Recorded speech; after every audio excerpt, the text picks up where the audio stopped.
Well, boy, I am fired up for this show. All right. We got some juicy realignment stuff, which I know not everybody cares about. There is football tomorrow, which seemingly everybody does care about on some level. And I'm going to give you the top 10 storylines today that to me will define the Big 12 season. So there's a lot to cover and a ton of ground to cover. We'll start with the UConn situation, which since we last talked here on this channel, we now have more detail. I can add a tiny bit to that as well.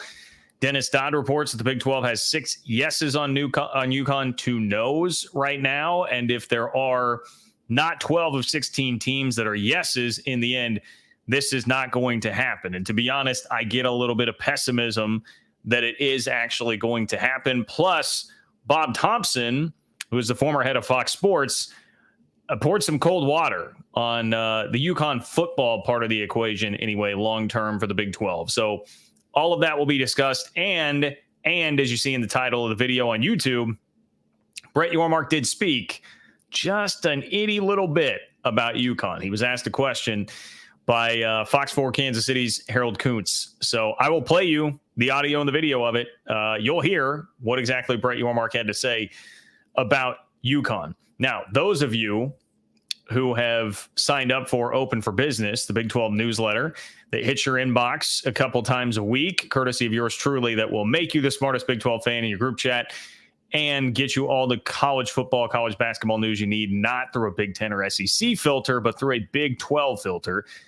Those of you who did that already got to hear my entire breakdown of the UConn situation and my stance on it, that it really is, it's the terms basically of this. It's the circumstances of this, the terms of the deal that have me actually really on board with the UConn proposition right now. And I'll explain more of that in just a moment. But make sure you are signed up for Open for Business.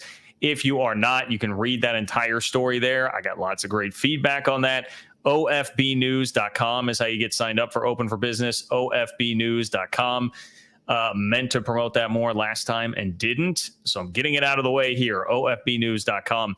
If you sign up there, then tomorrow morning in your inbox will be all 10 of my storylines that will define the Big 12 football season on the outset of the Big 12 football season, which kicks off tomorrow night. And I definitely want to talk a lot about the games that we have tomorrow night and in week 1, because I think a ton is on the line for the Big 12. Unfortunately, when you are not the SEC or the Big 10, there is a lot that is on the line early in the season and some rare opportunities, namely what is going on with West Virginia and Penn State.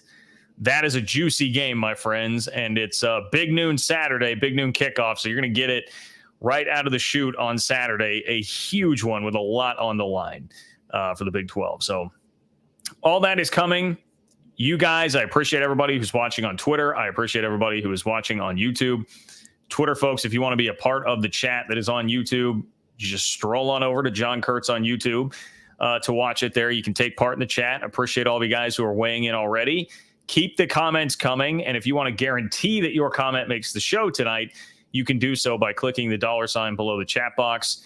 It will make it a super chat, which puts it in a separate column for me, meaning that I will read it and you will be on the show. There is no guarantee if you do not do that. And I appreciate everybody who supports me in that way. I could not continue to do this without all of you guys. So I genuinely really appreciate that. And even if you are not watching live, if you are catching this later after the fact, you can be a part of the show as well. It is very easy. Just go to Venmo, John-Kurtz-4 on Venmo. And if you make a contribution there and leave me a question or comment, I will kick off the next show with it. So that is another very easy way to support me. You can like the video. That is great. The comments are awesome. Let me know what you think. Love me, hate me, agree, disagree. All of that very much welcome here on the show. And again, if you really want to support me right now, the best thing you can do is sign up for my newsletter at ofbnews.com to get Open for Business, the Big 12 newsletter. Okay, we're going to start with my good friend Payson Cougar Fan. What's up, Payson Cougar Fan? Thank you for being here. Appreciate you, my friend, as always. Payson Cougar Fan says, ready to go. Is that Southern Utah, Baylor, Utah State, Oregon State, Arizona, TCU, Houston, BYU, Colorado, and UCF? And if the unspeaken reaches the Big 12 Conference Championship game than whoever they play. I assume, Payson Cougar fan, that you are referring to the Utah Utes. And is this like a Harry Potter, like Voldemort sort of thing? Like you don't speak the name, you do not dare speak the name. I don't think Utah is going to have any trouble tomorrow night. And I will say, I know Payson Cougar fan, this probably is not where you wanted me to go with this, but congratulations to Cam Rising on coming back to play football. Like that, rivalries aside, how we feel about Utah fans aside, Cam Rising, by all accounts, seems to be a pretty good dude, and he has waited over 600 days to play college football after tearing a couple of ligaments and then his meniscus in his knee. That deserves some celebration that he is going to be back out on the field. But look, go BYU as well. Certainly rooting for the conference here in week 1, and I think there are some massive, not just opportunities, but they're all opportunities. Some of them are opportunities to slip up that you can't afford because the Big 12 did way too much of that last year. And you have a massive opportunity to gain respect with Penn State coming to town in Morgantown. So there's a lot going on. I'm not even seeing, do I see West Virginia on this list? I don't see West Virginia on this list, Payson Cougar fan. I'm just going to say, please, go ahead and add West Virginia to the list of rooting interests for this weekend, because that is a massively important game for the Big 12. Massively important game. But I appreciate you weighing in. I appreciate your support as always, Payson Cougar fan. If you guys want to join like that, you know how to do it. Just click the $ below the chat box to do that. All right, plenty of football talk. I promise. As I tell you guys all the time, I'm trying to make the show that you guys want. Trying to produce content you guys want. The realignment stuff always does big numbers, but this will be a very football-focused show. We have just a bit to get out of the way on UConn. And I will say, kudos to the 365 guys do an awesome job. And I heard them talking about UConn, I think it was yesterday. And I know one of the points that Craig made was like, hey, like the timing of this sucks. You're just about to kick off your football season. Do we really need to be having the UConn discussion like overshadowing that? And I completely understand that. There may be a better reason for the timing. It may be about giving enough notice for UConn to get out by 2026. I mean, there are a number of reasons why this could be leaking now and happening now, and the pressure could be put on now. All of that, I'm sure it is not merely just random to overshadow the football season here. But that is still an unintended consequence, I suppose, of what is happening right now. And yeah, for everybody who's in it for the football, which is most of us, I can see how that's very annoying to a lot of people. I think that's a fair point. Here's the deal. As of right now, you've got 6 yeses and 2 nos in the Big 12 on UConn after everybody was pitched earlier this week. That, according to Dennis Dodd, who says Big 12 presidents were briefed Monday about the possible addition of UConn to the league without taking any action. So no action was actually taken. There's no unanimity on the issue. People are not unanimously feeling one way or the other. Dennis Dodd was able to verify 6 Big 12 schools in favor of UConn's addition and 2 against if a vote were taken today. 6-4, 2 against. Takes a supermajority, which means at least 12 of the 16 Big 12 schools to approve such a move. So if you've got 2 already and no, you're starting to get into dangerous territory there if they're going to remain hard nose. So only 3 more schools out of the remaining 8, as Dennis Dodd points out, would then need to be no's to shut that down. A person familiar with the presentation said, quote, nothing was even remotely close to being decided. Sources close to the situation tell CBS Sports Fox is against the move. Now, Fox just signed a deal with the Big East, so they've got that all wrapped up. They don't likely want ESPN with UConn right in their backyard to be able to get access to a lot of UConn basketball games. I'm sure that's a piece of what this is with Fox, or if not a piece, just most of what it is with Fox. So I can add that insight to it. An annoyance, losing the Big East contract, probably really an annoyance, but, potential business expense there with letting ESPN get involved with UConn. So that's kind of what we got from the Dennis Dodd article. I can just follow up and say, I think the main pushback here and the real fear from the Big 12 is just football reputation, beyond obviously the money aspect. If UConn football is not going to be valuable enough in 7 years, because remember, the terms here would be UConn basketball and all other sports join in 2026.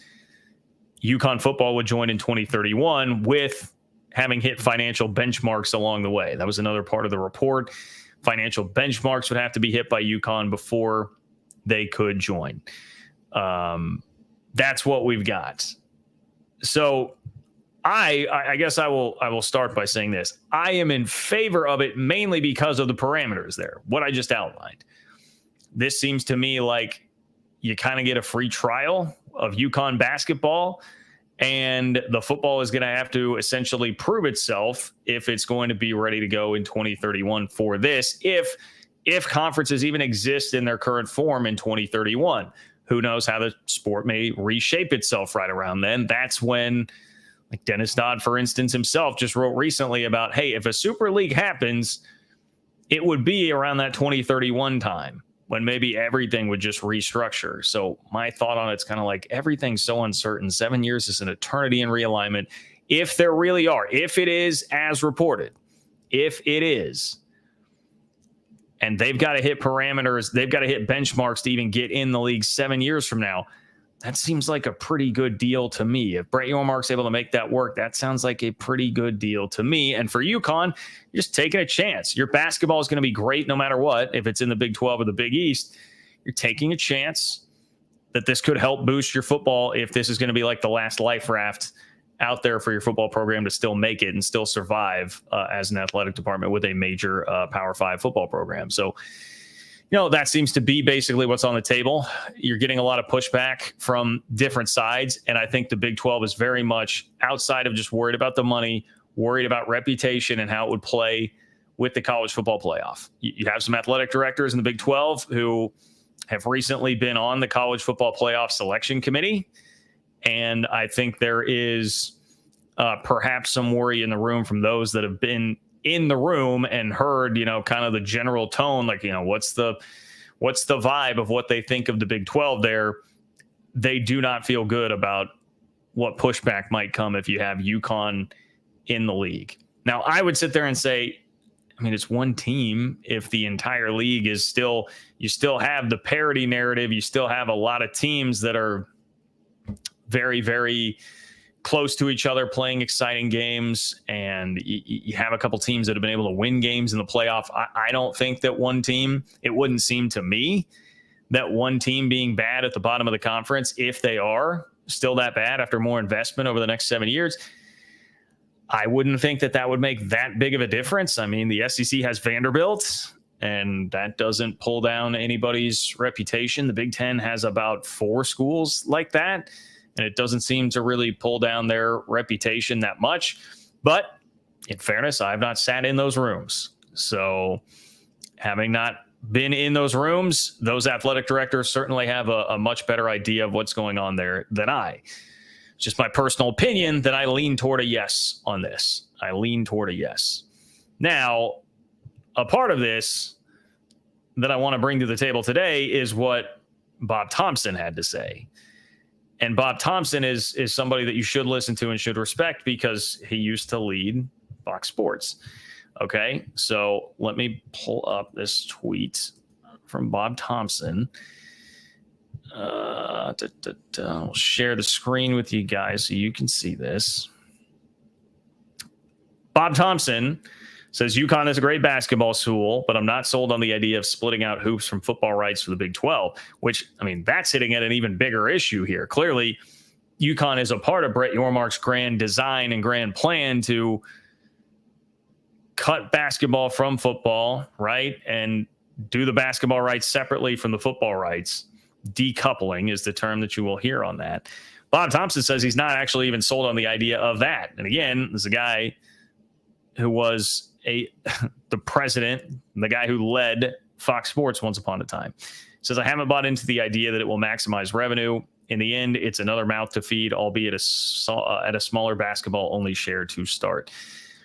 So then when he's talking about UConn, he gets at what really is the big question here. If you want to break down what the big question is in the end on UConn. If the Big 12 still exists as a conference in 2031, and we're not in some Super League world where things are way different, the question you will be asking yourself is, all right, we're decoupling and we're selling basketball rights. We're also going to sell football rights separately. You do have to split this an extra way with UConn coming in to the fold as a football program here. So if you lose some by adding them, like they wouldn't be worth a full share there, and now you've got to split it an extra way. If you're losing some money per school on the football, what will you be gaining per school on the basketball? And does the math work out on that? Would you be coming out ahead? That's really the question. And Bob, I think, really raises some doubt on that. Says, given we don't know the value of the Big 12 TV deal starting in 2031-32, we'll use current deal numbers. UConn is slated to get around $7.2 million on average each year of the Fox NBC TNT deal. UConn doesn't leave for the same dollars, so let's say the offer is $10 to $11 million to move. So he's making an assumption there, but saying 10 or $11 million to move, that represents roughly 35% of the current Big 12 media deal. So that would mean the question becomes, is UConn football worth $20.7 million? So if you follow what he's doing there, he's saying, hey, the basketball would likely have to be worth like 10 to 11 million. Is football then worth $20.7 million? I mean, in its current state, I think we'd all have to be honest with ourselves here and say, like, of course not. Of course not at this point. It doesn't look like UConn football would be worth that. And then your question would be, all right, is there a path to being worth that over the next 7 years? Is there a way that you can invest to get to the point where that is worth something? And I don't fully know the answer to that. It seems like somewhat of an uphill battle. I must admit, it does seem like somewhat of an uphill battle. My leaning toward being in favor of UConn is not about a wealth of confidence in their football working out glowingly to where everything is honky-dory and you are just totally adding money there. It's more about the odds that it will even really matter, and then you could just pull in UConn basketball and kind of, again, 365 guys I thought made a good point. They said, hey, we don't like this. Kind of feels like UConn is using you to build up its football program. That's not super fun. I'd argue that depending on how it works out in 7 years, you could basically be using UConn basketball for a little while here, just for some better basketball ratings and more prestige with your basketball conference. But I think they still do have a valid point. I understand the criticism. So it's not a slam dunk. And Bob Thompson certainly helps reinforce that. Like this is not a slam dunk. I completely understand why this is a real debate here going on between the two sides. But that's a little bit of extra context. That's an update. And I haven't even played the Brett Yormark audio. My fault, everybody. Let me play the Brett Yormark audio for you because Harold Kuntz from Fox 4 TV in Kansas City was speaking to Brett Yormark, and he asked him a couple of questions. A lot of it was just about Kansas City and the Big 12 tournament, which, for those that are interested, Yormark did say, yeah, we're signed up through 2031, and it's probably going to be a relationship that extends beyond that. So they seem very committed to Kansas City for the Big 12 basketball tournament. If you did have concerns about that with UConn being added, they can't do anything until 2031 anyway. And he already started to say, looks like it would extend beyond that. He's not going to say a whole lot here, but I do want you to just pay attention to like the body language and the smirk that comes across his face, which I did see that UConn Twitter definitely made note of. But here is Harold Kuntz from Fox 4 Kansas City asking Brett Yormark about UConn. I'd be remiss if I didn't ask you about the reports about UConn potentially joining. I just don't know if there's any progress since that report came out on what's going on with the Huskies potentially entering in just utter expansion efforts. Well, listen, I've said it before. I love our conference right now, the makeup. We've got 16 great institutions. We're a national conference, 10 states, 4 time zones. But when there's an opportunity for us to grow, to extend our footprint, and to create value for our membership, it's incumbent upon me as the commissioner to pursue it. I don't want to discuss teams or anything specific, but I'm always looking to create value for our conference. And when those opportunities present themselves, I've got to do my due diligence. Pretty similar answer to what we heard from him on like expansion and if there were expansion candidates at Big 12 Media Days. Progress. I just want to point out came out on look at that. Got the smirk going on here. A little smirk there from Brett Yormark when he gets asked about UConn. So I did have to laugh a little bit at UConn Twitter being like, hey, man, this tells you what you need to know. Look at the smirk from the guy. I mean, it could mean a million things, but I like that Brett Yormark will at least give you a little bit of an expression on that, right? Maybe letting you in a little bit there.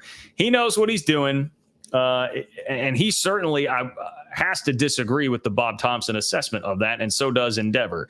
And I will just point out, Yormark and Endeavor have been a pretty good team so far, and they have been right more than they've been wrong in the way that they've led this conference so far. And they did lead everything successfully in the pursuit of the 4 corner schools from the Pac-12. So I know you guys, like, I'm a slave to Karen, right? All hail Overlord Karen from Endeavor, bought me this house and all of that. And, I'm working for a lake house or something, like a beach house, maybe some oceanfront property, if I can help get UConn through here. I know a lot of people think that, but you do have to respect the job that they've done so far with this. So I also just tend to put some faith into their numbers and their beliefs on this whole deal as well. Anyway, now that we have played the Brett Yormark audio, that is your UConn to the Big 12 update for right now. Okay, we have a couple more super chats. Appreciate you guys. Let's get to those, starting with Eric. What's up, Eric? Eric Ruby in the house. Eric says, with rev sharing increasing in the next 7 years, I don't see how UConn meets investment thresholds for football by 2031. Look, that's a valid concern to have here, and it's a valid point in all of this discussion. And again, I will point out in the Open for Business newsletter, ofbnews.com, if you want to get subscribed to the Open for Business Big 12 newsletter, totally free, comes to your inbox twice a week. I did list that out. Like, UConn's a very heavily subsidized athletic department right now. Part of that is, and a UConn fan told me earlier today, like, hey, if this happened to a lot of athletic departments where they all of a sudden had to go independent in football and kind of got left high and dry with all of that, like, a lot of places would be in a tight spot because of that.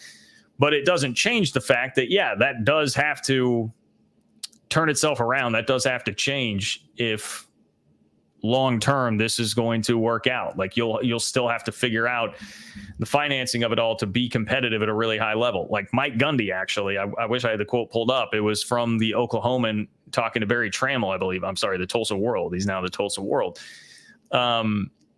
Where he was kind of like, look, it's just impossible anymore. He was making the point that last year, Oklahoma State's roster, relatively speaking, was not very expensive compared to what the rest of college football is for rosters that are winning big. And he said, we can't do that anymore. Like, basically it was like, we had to weigh up the amount of money that we're paying now.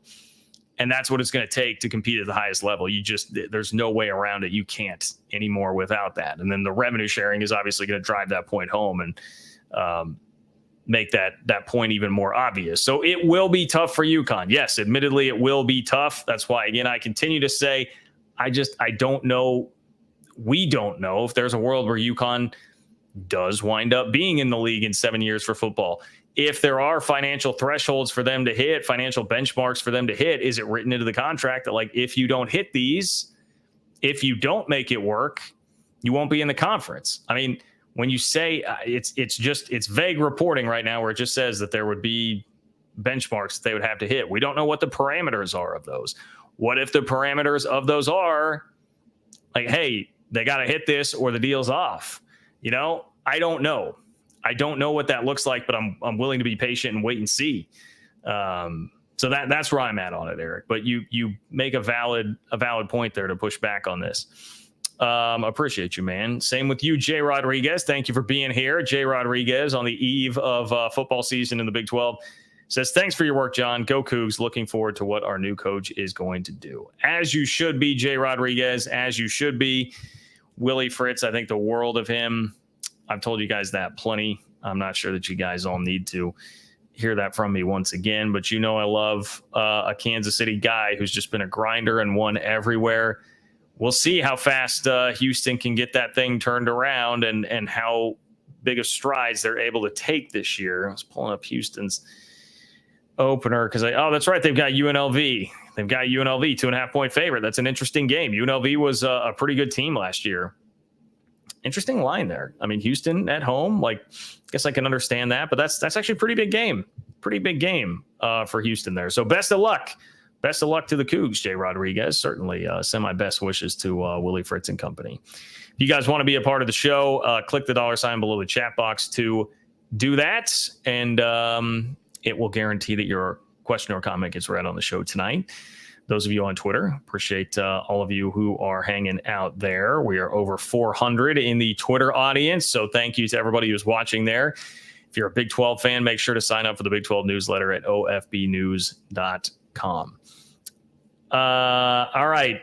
Do you guys know that the most important Big 12 football game of the season is coming up on Saturday at 11 o'clock? And I was like ready to come in with this take, and then I'll give a shout out to the guys at Heartland College Sports, because I was reading their week 1 primer just literally like 5 minutes before I was coming on the show here today, and I saw that they declared it the same. And I think that's because it is, right? Great minds and all that. Look, the Big 12 does not get many opportunities to shine on a truly national stage in college football anymore. Particularly now that we've turned the page beyond Texas and Oklahoma and you're starting this brave new world without them. There are not many opportunities for the league to do that, period.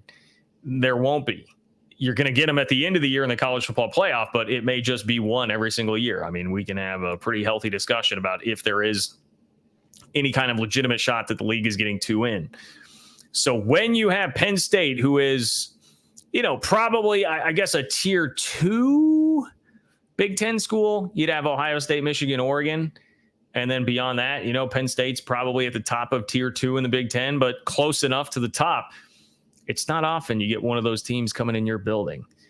And the timing of it matters too, because the only other game I would single out as like at least in the same type of stratosphere as this one for the Big 12 and opportunity is UCF at Florida.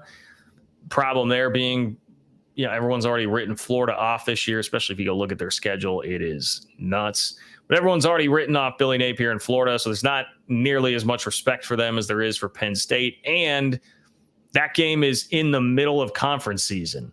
So everybody will be paying attention to conference games, and there's not going to be very much focus on that one. There will be focus on Penn State, West Virginia, because it is in a week where it's non-conference games. And there are some big-ish games. Speaking of Florida, Florida, Miami, Texas A&M, Notre Dame, LSU, USC. Like, there are some big games, but it's not like a behemoth week. It's not like October 12th, for instance. If you want to go see the best week on paper on the college football schedule, go check out October 12th. It is not like that. So West Virginia needs to at least show well in this game. It cannot be like last year. And I know last year was not as lopsided as the final score would indicate. I've heard all the audio this week about people talking about the late touchdown that was scored by Penn State in that game. But man, if West Virginia could win, I mean, at the very least, play a really close competitive game. But if West Virginia could win, we'd go a long way toward getting the Big 12 some real respect here. Narratives are hard to fight, man. And the narrative right now is that, hey, Texas and Oklahoma are gone. This is the new era of college football where you've got the juiced up Big Ten, the juiced up SEC. Nobody else can compete. We already saw like Florida State stumbles out the blocks in the ACC. I guess maybe that's actually a better thing for the ACC, leftovers there that Georgia Tech won that game. So you can say, hey, the ACC, which is going to be fighting for its life, just got a big win with Georgia Tech beating Florida State, a team that, yes, is in their conference, but is clearly on the way out and eventually likely will be one of those schools that's in the Big Ten or the SEC. It's time for you to step up now, Big 12. You've got to go get your signature win. And this is like Penn State is coming to what will be a freaking raucous environment in Morgantown. Like, I wish I could be at that game, man. That is going to be – now, it sucks that it's not a night game. If that were a night game, I mean, you'd be hard-pressed to find a better atmosphere in college football throughout the rest of the season. Because I know how much West Virginia fans want that. That's been the most entertaining single game that I've seen talked about throughout this offseason. It's West Virginia, Penn State, and some of the smack talk that is flying back and forth between those two. but this is a chance for respect. I'm not saying it solves all the Big 12's problems. It doesn't. I'm not saying it's going to make the Big 12 money. It doesn't necessarily do that. But one bid at a time, you've got to be competitive against schools of that ilk. I heard it from coach after coach at Big 12 Media Days in Vegas. We just have to win games at a high level. We've got to win these high-level games, and they're mostly referring to the postseason and the playoff when, yeah, there's going to be a ton of eyes on you. But this is a freebie. This is a free opportunity that you have. And how often will this come along? We don't really know. We don't really know. It's this year, it's like Oklahoma State plays Arkansas, UCF goes to Florida, and Penn State comes to West Virginia, and that's about it. So process of elimination, you're pretty close there. West Virginia has been fueling this entire offseason with thoughts of disrespect, not respecting them enough. Neil Brown's mad that Garrett Green is not being respected enough in that ESPN top 100 college football players list. Go prove it. Go out and show it. West Virginia's had to listen to everybody talk about the schedule throughout the offseason. They're not it was a schedule-based 9-win season last year. Now it's getting tougher this year. That's all it was. Flash in the pan last season. Go prove it. Go prove it and do it for the league, West Virginia. The league needs a big, nice spoonful of respect. And the symbolism of it happening literally week 1 without Texas and Oklahoma would not be lost on me either. That is a very nice statement to make as you try and move on with life without the two teams that have been at the top of the league. And another element of like why you need to do this ties into a couple of other Big 12 games this weekend, really a handful of other Big 12 games this weekend, because there are plenty of Big 12 teams playing FCS opponents in week 1, which is very typical, right? We see that a lot. But I'm going to pull up a little tweet from myself last year. If you remember how the Big 12 non-conference portion of the schedule went last year, it did not go well. This was on September 16th, so like 3 weeks into the season. The Big 12 has losses to Miami, Ohio, Wyoming, South Alabama, Missouri, who I threw in as a joke, Texas State, Rice, and Ohio. Miami, Ohio, Wyoming, South Alabama, Texas State, Rice, and Ohio. That was not good. And we all remember the South Alabama game, right? Oklahoma State lost that by 26 points at home. That was 33-7. It was nuts. That hurts. That hurts the reputation and the narrative of the league. You cannot do that. You cannot be doing that anymore. It's not totally fair. You don't get a margin of error like some of these other leagues would, but that is just the reality that you have to live with, being the Big 12 and fighting every single day for your reputation. So the games that come to mind for that beyond, I mean, I see, like Al says, Lindenwood and Kansas, like, sure. I mean, Lindenwood, I can assure you, Kansas will not have trouble with Lindenwood. I'm not worried about that, but you can't, Colorado, listen to me. We got another Colorado story in the headlines this week about them trying to go after Oregon for supposedly cheating and trying to view, taking some of their practice video. They weren't able to prove it, like whatever. Another negative headline. Coach Prime doesn't want to have Sean Keeler asking questions. Just look at me. Do not lose to North Dakota State. Don't do this, man. Everybody pays attention to you for better or worse. Don't make it for worse right out of the gates here for the league. When I'm sitting here saying massive opportunity with West Virginia, Penn State, you can't screw it up on the back end also. And everybody go like, well, one of the few teams we really cared about in this league, they just lost at home to North Dakota State. Not even the same North Dakota State team that we saw that was the Chris Kleiman North Dakota State that won the national championship every year. They've taken a bit of a step back. I mean, they're still a very good FCS team, but South Dakota State is the dominant force. And on that note, Mike Gundy, I'm going to need you to pull up a seat as well. Mike, I don't know what this nonsense was last year against South Alabama. You're playing 3 quarterbacks. You're not giving Ollie Gordon the rock very much. Can we figure it out in time this year to not lose to South Dakota State? Because that is going to be a bitch of a game, man. That's a tough game. South Dakota State is the back-to-back FCS national champion. They are, in essence, now North Dakota State. After years of knocking on the door, they have broken through, and they are now that force. That is not an easy game for the Cowboys at all. I see Wet Blanket points out 29 straight. South Dakota State has won 29 straight games. They're not going to be scared coming into Stillwater, Oklahoma to play that game. So the Cowboys better be ready. And regardless of how many Power 4 teams South Dakota State would be capable of actually beating, if you're the Big 12 and you lose, it doesn't matter. Nobody's going to respect the jackrabbit half of that. It's going to be another one of those marks against the league that goes up there on the chalkboard, just like Miami, Ohio, Wyoming, South Alabama, Texas State, Rice, Ohio, everything that happened last year. So can't have it happen. Can't have it happen, Big 12. Absolutely cannot happen this weekend.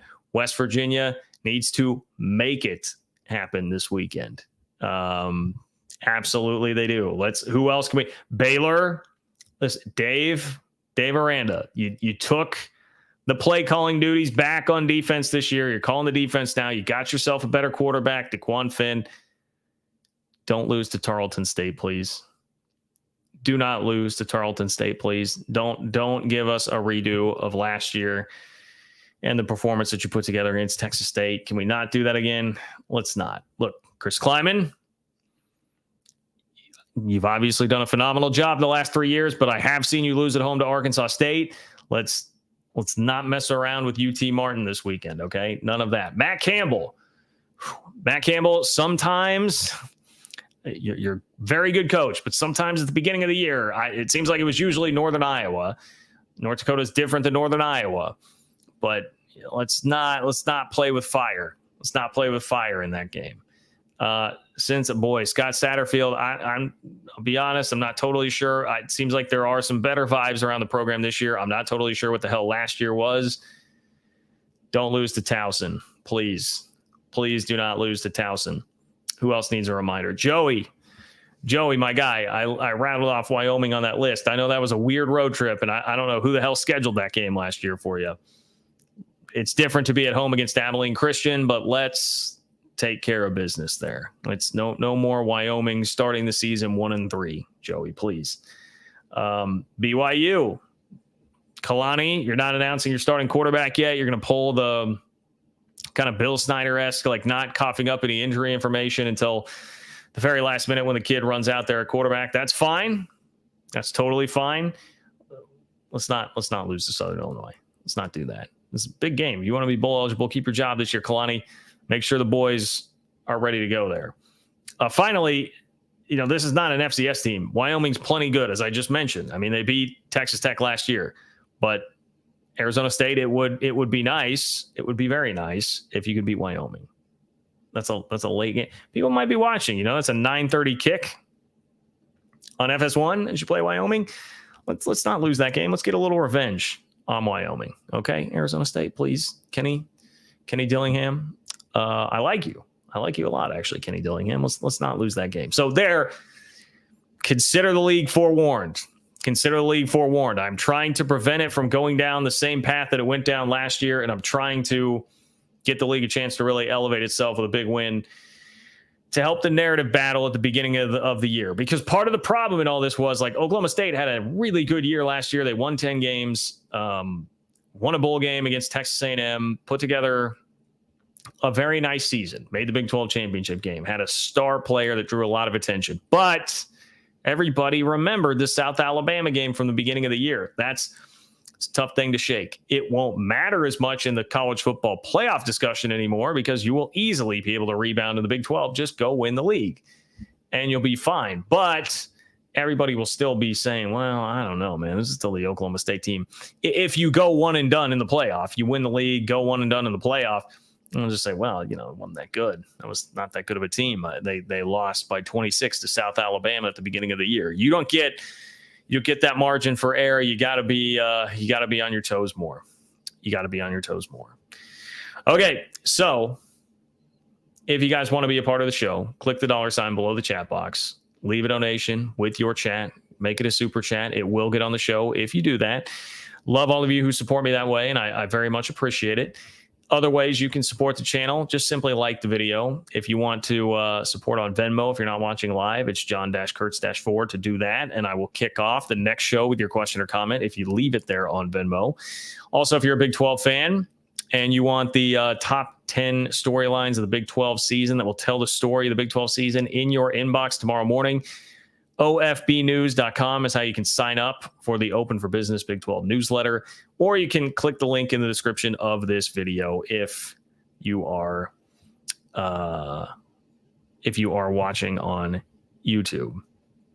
So plenty of ways to support. I am about to give you a preview of the top 10. To me, the 10 storylines that will tell the story of the Big 12 season. That's really how I'm framing it. The 10 storylines or the 10 questions that are going to be answered that will give us the direction of the Big 12 season. It will tell us where it's going to go. Tom, what's up, Tom? Tom says, playing mid, if you win, no one cares. If you lose, everyone cares. There is very much truth to that in the FCS piece of this. If Oklahoma State beats South Dakota State, that may really be a hell of a win. No one will really care. The one difference in this I will point out, Tom, is that if West Virginia wins, people will care. I do think that will raise some eyebrows. Now, would there be an element of everybody coming in and saying, well, really, this is just Penn State's not very good. Yeah, Drew Aller sucked last year. It's going to Andy Kotelnicki can only do so much. It's just this is kind of a mess. James Franklin. Yeah, you would start to hear some of that. There's really a lot of Penn State hype this year. Not everybody would be able to totally ignore it like that. So appreciate you, Tom. AMAC, thank you for this. AMAC says, come on, folks, 254 watching and only 7 likes. Guys, if you could please like the video right now, I would really appreciate that. That would be awesome. Helps with the YouTube algorithm. It's totally free. It's just one click. So please go like the video and do it for our guy AMAC here. I appreciate you, AMAC. Thank you so much for that. Kickface, thank you for liking the video. You're the man for that. All right, the 10 questions that will define the Big 12 season. First and foremost, a lot of these, 9 of them are all about things that will be happening like on the field with specific teams. But if we're going to go just broad strokes here, the most important thing for the league, like it or not, and really I don't like it because I never want the playoff to be the leading discussion about the sport. There's so much to the sport that is beautiful and amazing. And when we distill it all down to like it has to just be about the playoff and that's it, I don't like that attitude from anybody because you're missing so much of what makes the sport great. Basically, it's just kind of, to me, like a casual take on the sport. If you are going to hold the playoff above all else and say the playoff is really what matters here. But having said all of that, the most important thing the league could do is get 2 teams into the playoff. So can the Big 12 get 2 teams into the college football playoff? That is question number 1. Above all else, that will define the Big 12 season. If you're able to, not only are you giving yourself 2 times the chances just to win games and make some noise, but it also would be a nod of respect really to the league for however that plays out this year and whatever happens. Now, the most likely scenario with that would be to have an unbeaten team in the regular season, then go lose in the conference championship game, which could that theoretically hurt your ability to really make some noise there if now all of a sudden your Big 12 champion is like, say, a 9 seed and having to go on the road in the first round instead of getting a bye and playing in the quarterfinals in a neutral site? Yes, that is possible.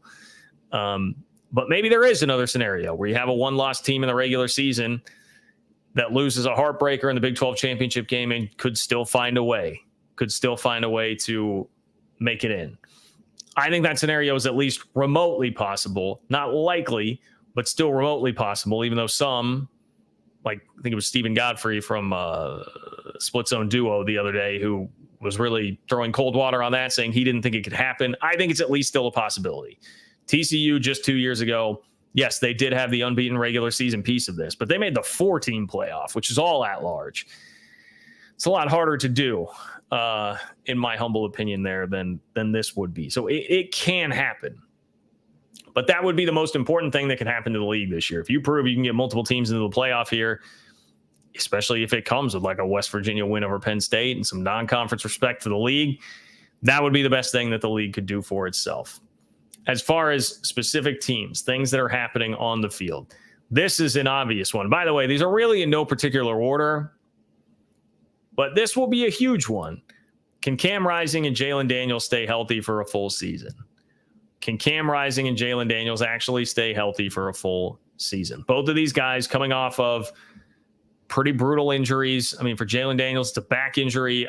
As someone who's experienced lower back problems myself in the last year, back injuries are pretty debilitating. They can be very brutal. And clearly it was for him. He played 3 games. Mysteriously, was like in a backpack on the sidelines at Texas. Didn't play. Never played the rest of the year. Was just shut down. Cam Rising rips up his knee, 2 torn ligaments, torn meniscus in the Rose Bowl in 2020 after the 2022 season. Doesn't play all of last year after seemingly maybe got cleared at one point to at least start doing something. And there was this weird back and forth with Whittingham. Anyway, it's been over 600 days since the guys actually played. So I think there are really legitimate questions about both of these players. Jalen Daniels has only averaged 6 games played per season in his college career. And Cam Rising is going to be a 7th-year senior who's 25 years old and coming off of that major knee surgery. I think it's fair to question, like, will he actually be the same guy? So that's a huge question mark to me, because both of those teams, I mean, that could very well be your Big 12 championship game if both of those quarterbacks stay healthy and play an entire season. It very well could be. I mean, I've been reading some of the work, like Josh Furlong, who you've seen on this channel before, does a great job covering Utah. I've been reading him this week, and like, Utah seems pretty confident, man. There's a lot of good buzz coming out there about having Cam Rising there and what he looks like. So it seems like all systems go.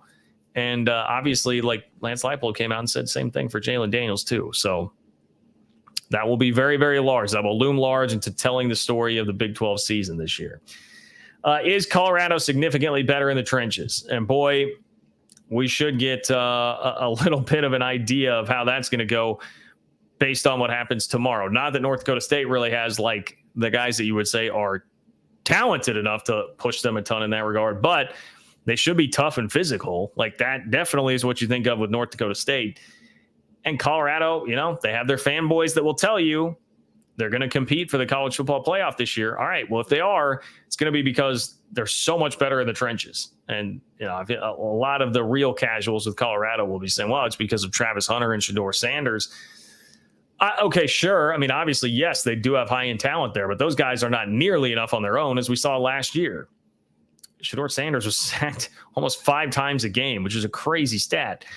And they had the 133rd ranked rushing offense in the country, too. They were like under 70 yards a game rushing. They have to be much better, and it will take a huge improvement. Now, they've added 5 new linemen through the portal and the top offensive lineman in high school football in Jordan Seaton, who's going to start right away at left tackle. But if they can be much better, that would be a huge storyline to the Big 12 season, because there is already so much attention on Colorado and Prime.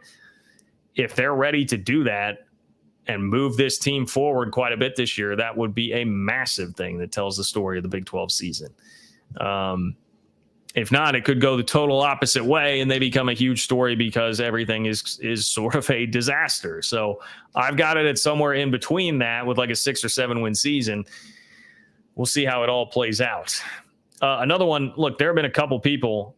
I would even say, as the biggest Avery Johnson fan out there, and obviously a K-State guy who's very excited to see him play, having a couple people like pick him to win the Heisman this year, I am a little bit like, boy, are we putting too much pressure on him? Is the hype machine getting too out of hand on Avery Johnson?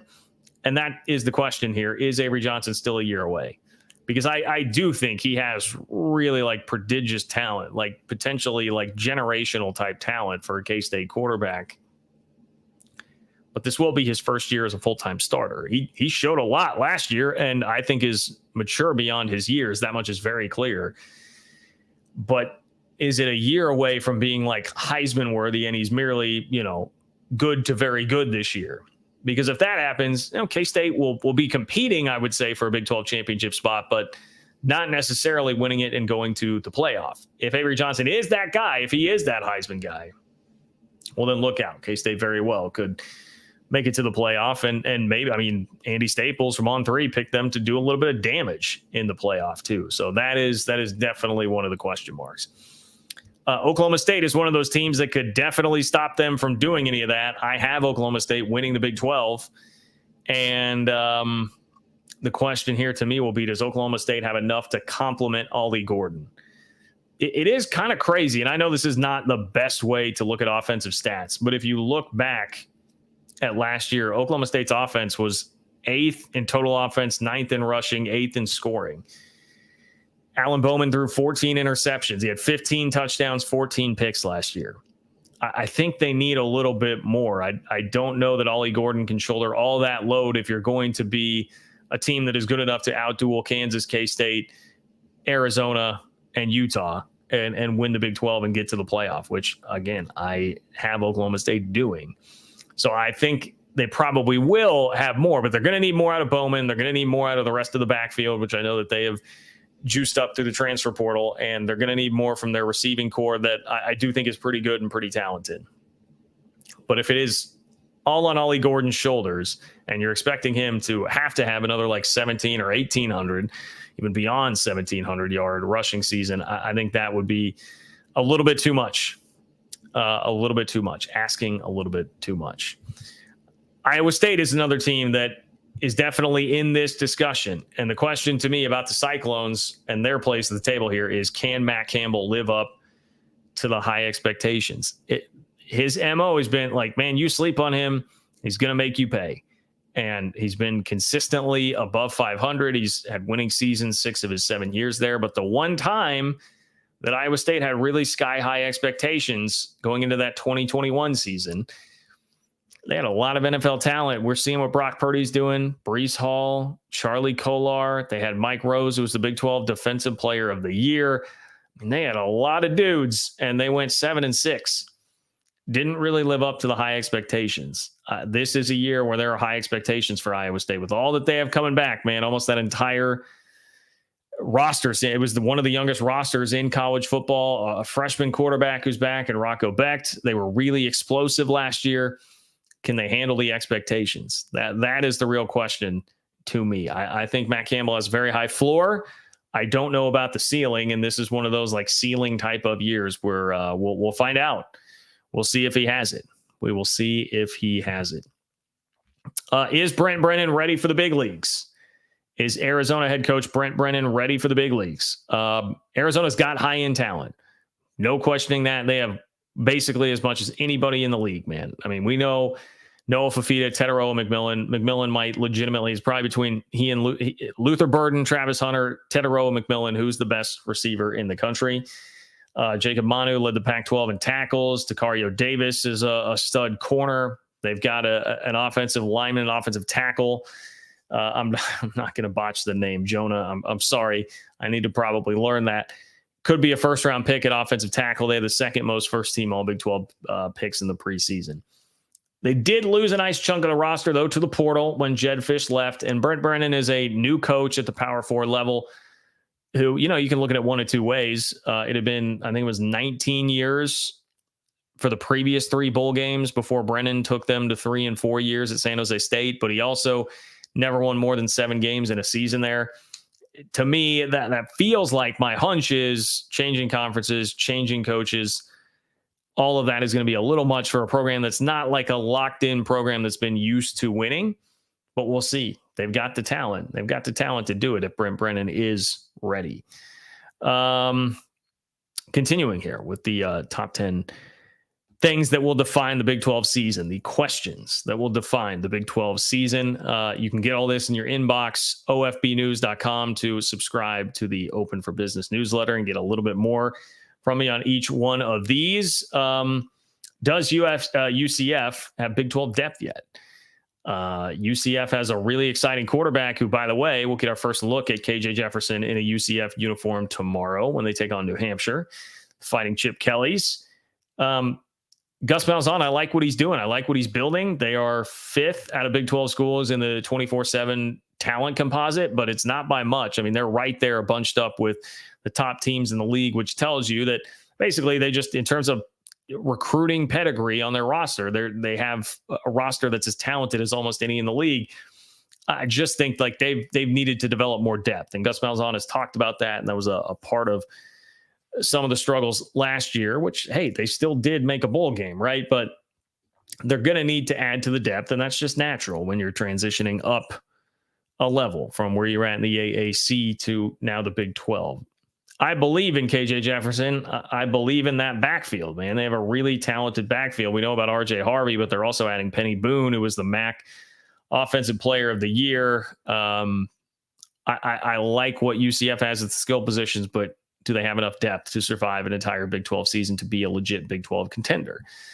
That would be the question there. I lumped TCU and Texas Tech into the same category. Baron Morton and Josh Hoover, how high is the ceiling for those two? That's my question here in the 10 questions that will define the Big 12 season. Kind of a humbling year for both of these schools. TCU goes from the high of being the national runner-up to not making a bowl game, having the loss to Colorado in week 1 when everybody was watching. Texas Tech was a popular dark horse pick to win the league. I would know because I picked them. And then they all of a sudden started 1-3. So that was a humbling experience. Baron Morton's dealt with a bunch of injuries. I understand that. Tech fans know, you're sick of hearing me say it. We'll see what plays out on the field this year. My question's always been, what's the actual ceiling with Baron Morton? I don't see him having a high enough ceiling to reach the heights that I think a lot of quarterbacks in this league can and will. But there is a lot of talent around him on the roster, and Joey McGuire has them moving in the right direction. So what's the ceiling? What's the ceiling for Baron Morton?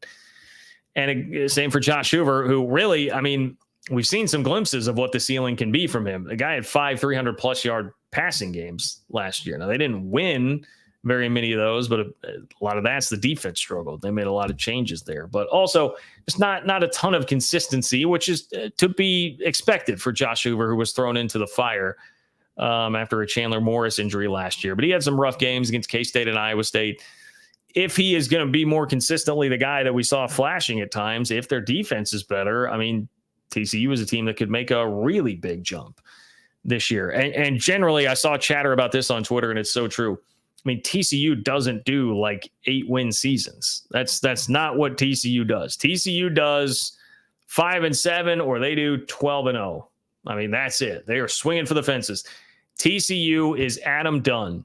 If you guys remember Adam Dunn, what did he play for? The Reds? Who else? I'm trying to remember who else he played for in his career. Adam Dunn would go out there and hit like 214 every year with 35 homers. TCU is the Adam Dunn of the Big 12. So what's it going to be this year, man? If we're watching the pendulum, last year it swung to 5-7. Maybe this year's the magic run once again for TCU. Finally here, West Virginia fans, I know you've been waiting. Believe me, I'm not disrespecting you here. My question is, I think you'll like this, the way this is framed. Is Garrett Green the breakout star of the league? Is Garrett Green the breakout star of the league this year? That's my question on this. Because he could be. He could. This is a big play merchant. This is a guy that was awesome, according to Pro Football Focus last year, at making the big time throws, right? The throws that are the most difficult thing to do. And 10 times out of 10, you'd rather have a guy who's making big time throws and have to work on the accuracy than the other way around. Like, guy's pretty accurate, but doesn't have the arm or the talent to make the big time throws and the big time plays. Garrett Green's got that. He's also got a lot of mobility. He's a playmaker. Like, there's not much other way to say it. He's a playmaker. Now, needs to complete more than 53% of his passes, but he's a playmaker.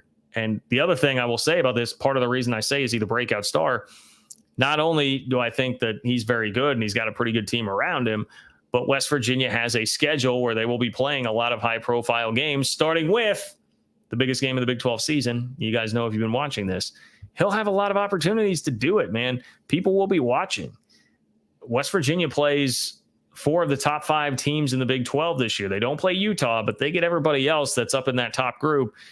A lot of them coming to Morgantown, and Penn State coming to Morgantown. There will be eyeballs on Garrett Green this year. So if he is good, he very much could be a breakout star this year in the league. So that's that's it, guys. That's the top 10 questions that will, to me, tell the tale of the Big 12 season this year. If you want to read more on those, make sure you're signed up at ofbnews.com for the Open for Business newsletter. You can also find the link to that in the description of the video on YouTube. All right, let's go to Alan. Appreciate you, Alan. This is buzzer beater time, by the way. If you have something, click the $ below the chat box to get it in tonight. Alan says, respect Bob T. This would be Bob Thompson, who we spoke about earlier. Respect Bob Thompson, but his analysis is a static view on valuation. Yormark's plan to build a basketball super league and separate TV deals will create far greater value with UConn. Go West Virginia, Rock Chalk Jayhawk Allen. Alan, love you, my guy. One of the biggest fans of the Big 12 out there. It's a pretty static view on valuation. Like, looking at it right now, the question was kind of framed like, will UConn football be worth $20.7 million if we're going to use that figure for it? Well, they do have some time to grow and develop, and basketball has time to continue to grow and develop. And I'm not going to be naive enough to say that is the main driver in realignment, or should be the main driver in decisions that you are making. But when you're putting together a product that is that uber elite with basketball, I do think it's possible that there's more value there than most of us are seeing, Bob Thompson included. I think that is possible, because it's not just like a good league. It's the best by far. You'd have the last 4 national champions in college basketball. And what did someone say? 5 of the last 6? I mean, Tech played for one in 2019. You'd have teams that played for a national championship at least in like 5 of the last 6. I mean, that's a hell of a league, and it creates a lot of great inventory.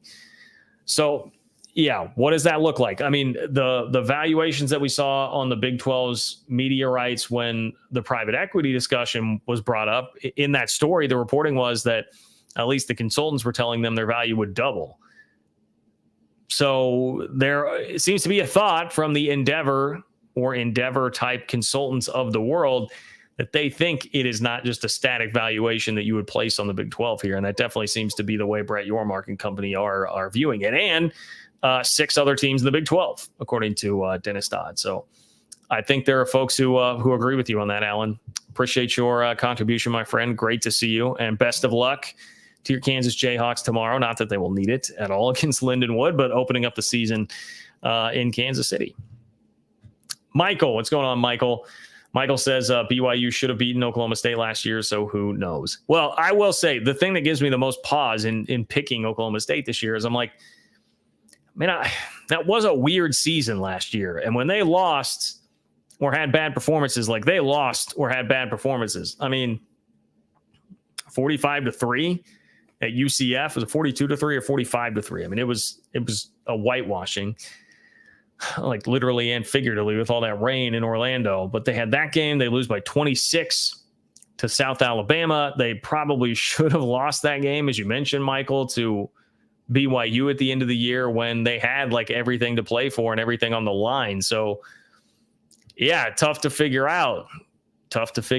Is there something to that, and that comes back around this year, or that rears its ugly head this year? I mean, we can throw out the Texas game too. They got thumped pretty good there. Now Texas is very good, and I don't think that was a matter of like not being up for the game. But yeah, there was an element of like Oklahoma State won a couple of close games. It was not like every single one was this razor thin margin, but they won a couple of close games. And then when they lost, they had some clunkers, not to mention a game that they almost lost. Ed, what's up, Ed? Ed, does the Big 12 get 2 teams in the playoff? If so, who?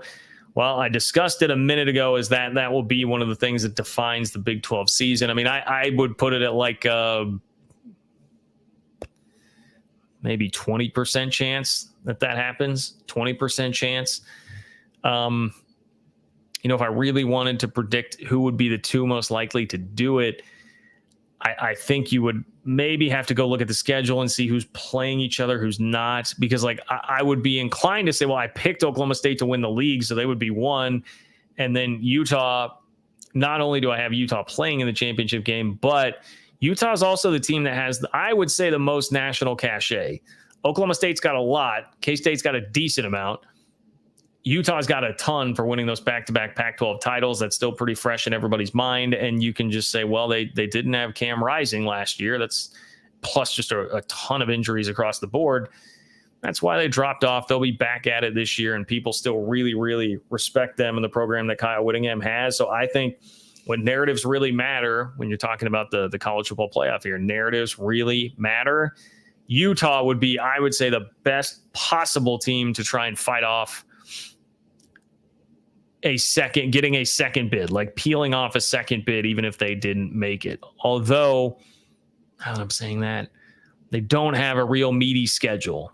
They do not have a real meaty schedule. So maybe you would say, well, West Virginia's got a deep enough schedule, especially with the Penn State thing. If they could beat Penn State and then they slip up a couple of times, they're like 10-2 at the end of the regular season, 11-2 after a Big 12 championship game, something like that. They have one loss and they lose the Big 12 championship game. Maybe they have a juiced up enough schedule.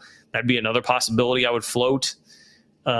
K-State, I think, like with Arizona as a non-con game, if Arizona really is still legit, that could make for maybe a good enough schedule to draw somebody's attention.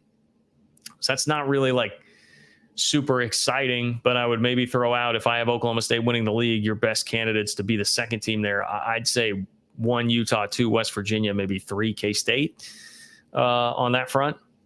So that's not me declaring that it's going to happen. I would say definitely no if I had to guess. If you put my life on the line, I would say that no, that doesn't happen. I'd give you, though, about a 1 in 5 chance that it does, and those would be the most likely candidates, I think, based on those factors. All right. We have hit over an hour. I appreciate all of you guys so much. Thank you for being here. As always, enjoy college football season, my friends. We made it. We made it to college football season. We are going to get 4 games in the Big 12 tomorrow. I'm thrilled to watch them. Thrilled for an entire Saturday of it. I'm headed to Manhattan, credential in tow to cover the K-State UT Martin game. So I'm very much looking forward to that. It's going to be great. Appreciate all you guys sincerely. Please go support the Open for Business Big 12 newsletter. Sign up at ofbnews.com. If you want that coming to your inbox twice a week for free, be much appreciated if you do get signed up there. Like the video. I know that was a problem as we saw earlier in the video. Please like the video on your way out the door. That's another easy way to support the channel. John-Kurtz-4 on Venmo. If you are so inclined, you can contribute there as well. And just share this. Share it everywhere. Facebook, Instagram, Twitter, MySpace, Zanga, wherever you are talking to people, wherever you're on social media. Let them know about the channel. Let them know about the newsletter. Spread the word. Appreciate all you guys. Take care, and I will talk to you very soon.